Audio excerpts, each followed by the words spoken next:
বিজয়ের আগেই জামাত এনসিপির বিজয় শুরু। চারদিকে জামাতের জয়ধ্বনি।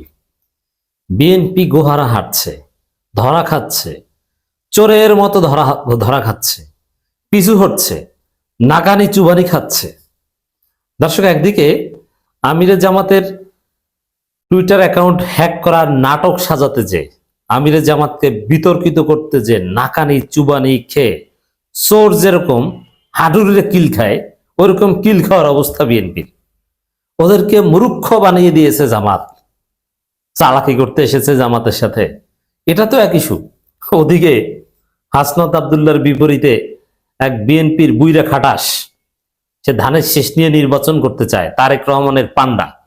কারণ তারেক রহমান এই ভয়ানক সন্ত্রাসী, ঋণ খেলাপি এবং চোর, স্বীকৃত চোর, তাকে এমপি বানাতে চায়। তারেক যেরকম, তার পান্ডারাও এরকম।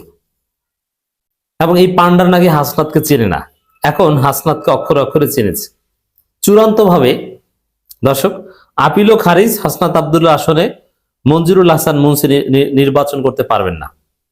এর মানে মঞ্জুরুল হাসান মুন্সি দেখলেই দেখে ডাকাত ডাকাত। ওই লোকটাকে যদি দেখেন, ইয়াং বয়সেও ডাকাত ছিল, ডাকাতি করতে করতে এক পর্যায়ে ব্যাংক ডাকাতি শুরু করেছে।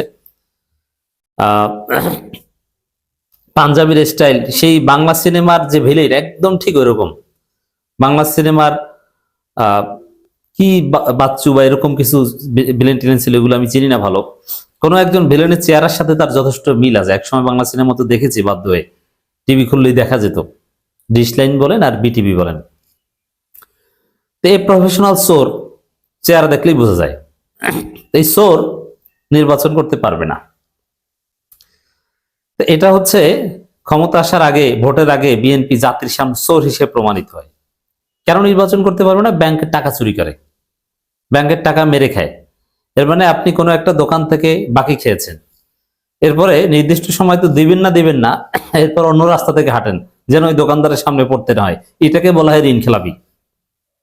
তো এইরকম চোর এবং ধান্দাবাজ হচ্ছে এই বিএনপির প্রার্থীরা। অনেকে ফাঁকে ফোকরে বেঁচে গিয়েছে, কিন্তু হাসনাত হাতে ছাই মেখে এই বাটপারকে ধরেছেন।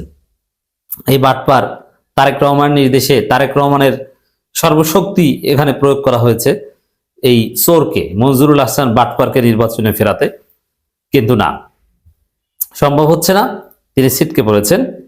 হাসনাত আব্দুল্লাহকে আর চেনার দরকার নাই, এখন ঘুমাতে পারেন। যে বয়স হয়েছে, যে কোনো সময় শুনবেন যে স্ট্রোক করে মারা গেছে।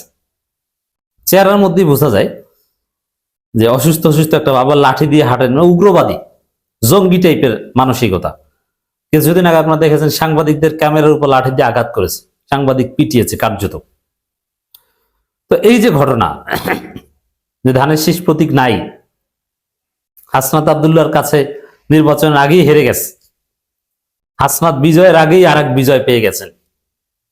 হাসনাতের বিজয় এখন আনুষ্ঠানিকতা মাত্র। তো দর্শক,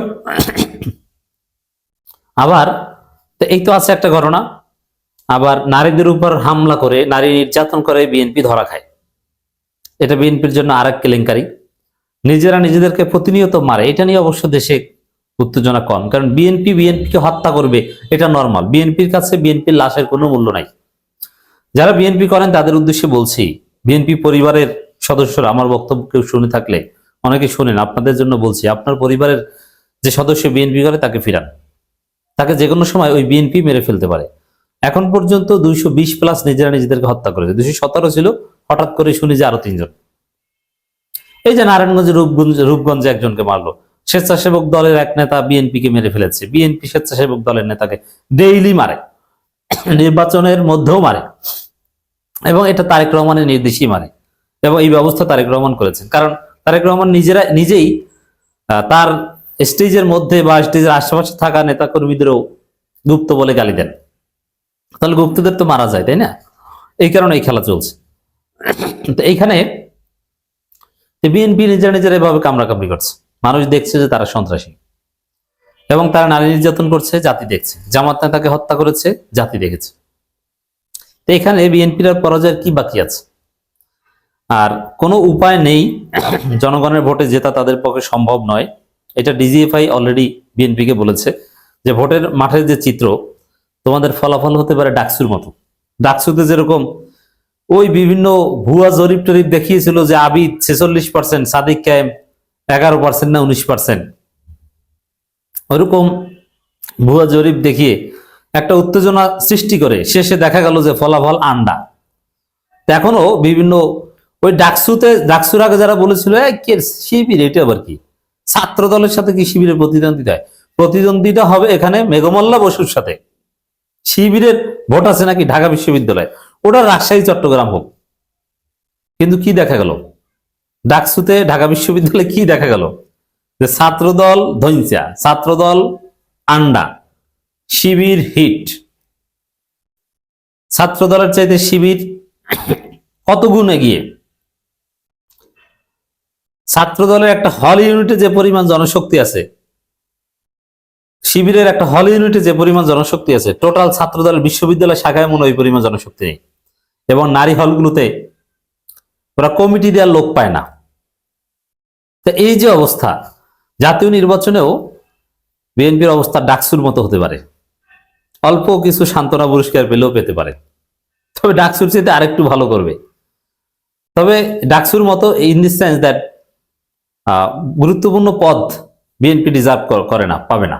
যেমন রাষ্ট্রপতি, প্রধানমন্ত্রী, স্পিকার, এগুলো হয়তো বিএনপিকে দেওয়া হবে না। কিন্তু বিএনপি যদি সন্তোষজনক আসন পায়, জামাত জাতীয় সরকারে বিএনপিকে রাখবে শর্ত সাপেক্ষে, এবং সেখানে গুরুত্বপূর্ণ পদ দিত যদি যথেষ্ট সংখ্যক আসন হতো। এখন যে অবস্থা, যেমন কতটা নোংরা দেখেন, এই যে আমিরে জামাতের এক্স হ্যান্ডেল হ্যাক করা এবং হ্যাক করা পরবর্তী যে নাটকীয়তা, যে চালাকি, এই চালাকির ফল তারা ভোটের মাঠে পাবে। এই চালাকি করে যদি পার পেয়ে যেত একটা কথা হতো, যেহেতু চালাকিটা করে ধরা খেয়ে গেছে, এই কারণে তাদের অবস্থা খারাপ হবে, এই কারণে একটা লজ্জাজনক অবস্থার সৃষ্টি হবে। এখন জাতি মনে করছে যে বিএনপি ধৈঞ্চা, বুঝে না, এরা সোশ্যাল মিডিয়ার মিনিমাম মেকানিজম বোঝে না, কোন আইডি হ্যাক হয় বা হয় না এগুলো কিচ্ছু বোঝে না। যাই হোক, এটা আলাদা টপিক। দর্শক, এই যে মঞ্জুরুল হাসান মুন্সির নির্বাচন করতে পারবে না, ধানের শীষ প্রতীকের প্রার্থী নাই। ত্রয়োদশ জাতীয় সংসদ নির্বাচনে কুমিল্লা 4 আসনে বিএনপি মনোনীত প্রার্থী মঞ্জুরুল হাসান মুন্সির প্রার্থীতে ফিরে পেতে লিপ্ট আপিল খারিজ করে দিয়েছে আপিল বিভাগ। এর ফলে তিনি নির্বাচনে অংশ নিতে পারবেন না বলে জানিয়েছে আইনজীবীরা। বিএনপি মানে এই ধান্দাবাজ, তথ্য গোপনকারী, ঋণ খেলাপির তথ্য গোপন করে, টাকা নিয়েছে বলে নেই। এ ধরা খেয়ে যার, অনেকে ধরা খায়নি, কিন্তু সেম অপরাধী বিএনপিতে কমপক্ষে 23 জন আছে। যদি ন্যায় বিচার হতো তাহলে 23 জনের একজন নির্বাচন করতে পারতো না। মানে নির্বাচন আগে 23 আসনে বিএনপি পরাজিত। আসনের জামাত জোটের 11 দলীয় জোট প্রার্থী নির্বাচন করেছে Hasnat Abdullah. Hasnat Abdullah is very happy. নির্বাচন আগে বিজয়ের পথে আরেক ধাপ এগিয়ে গেলেন হাসনাত, আমার দেশ এই শিরোনামে রিপোর্ট করেছে, এবং হাসনাত এটাকে বিজয় হিসেবেই চিহ্নিত করছেন। তো দর্শক, বিজয়ের আগে জামাতের বিজয়, আর বিএনপি মিথ্যাচার করতে যে হাটের বাজারের মধ্যে যেরকম চোর ধরা করে ওইরকম ধরা পড়েছে।